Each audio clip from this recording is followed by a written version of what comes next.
दरम्यानच्या काळामध्ये जे आकडेवारी प्रसिद्ध झाली, जी WhatsAppच्या वेगवेगळ्या ग्रुप्समध्ये फिरायला लागली, त्या आकडेवारीत 1300 मताचा एक बूथ आहे, तिथे 4000 मतं दाखवण्यात आली किंवा 3000 मतं दाखवली. बूथवर काही 1700 किंवा 1500च मतं आहेत.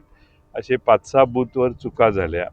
जेवढं मतदान झालेलं आहे, काल आमच्याकडे जे फॉर्म देण्यात आले प्रत्येक बूथवरचे, त्यापेक्षा कितीतरी अधिक मतदान हे निवडणूक आयोगाच्या कडून बाहेर आलं, वेबसाईटवर बाहेर आलं आणि आम्हाला माहीत होतं किती मतदान झालेलं आहे आणि त्यामुळे आष्ट्यातले जागृत कार्यकर्ते, नागरिक हे एकत्रित आले.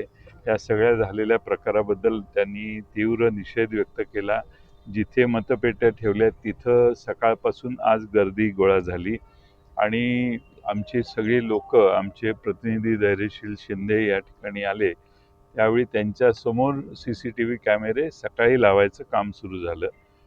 असो, त्याबद्दलही आता आम्ही इथले प्रांत श्रीनिवास अर्जुन आणि अतिरिक्त अप्पर तहसीलदार श्रीयुत लिंबारे साहेब यांनी आम्हाला खुलासा केला. त्यांनी आम्हाला नक्की किती मतदान झाले ते बघितलं, दाखवलं. त्यांनी असंही सांगितलं की ही जी माहिती बाहेर गेलेली आहे ती तलाठ्याने टाईप करताना केलेल्या चुकांमुळे गेलेली असेल, असं त्यांनी खुलासा केलेला आहे. CCTV कॅमेऱ्याची माहिती बाहेर रस्त्यावर देखील त्यांनी स्क्रीन लावून द्यावी अशी आम्ही त्यांना मागणी केलेली आहे. त्याचबरोबर या कॅम्पसमध्ये आत येणाऱ्या जाणाऱ्यांच्यावर 1-2 अतिरिक्त कॅमेरे लावावेत अशी मागणी केलेली आहे.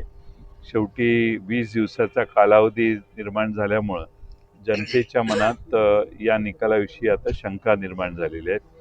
या आष्टा शहरामध्ये आमची खात्री आहे, आमचा नगराध्यक्ष 4,000 ते 5,000 मतांनी निवडून येणार आहे आणि 24 पैकी आमचे जवळपास 20 नगरसेवक निवडून येणार आहेत. तीच आष्ट्यात परिस्थिती आहे. उरण ईश्वरपूरमध्ये परिस्थिती आहे. आमचा उमेदवार 5,000 ते 7,000 मतांनी निवडून येईल आणि 30 उमेदवार तिथे 30 नगरसेवकाची पदं आहेत. त्या 30मध्ये आमची 22 ते 24 उमेदवार निवडून यायला हवेत.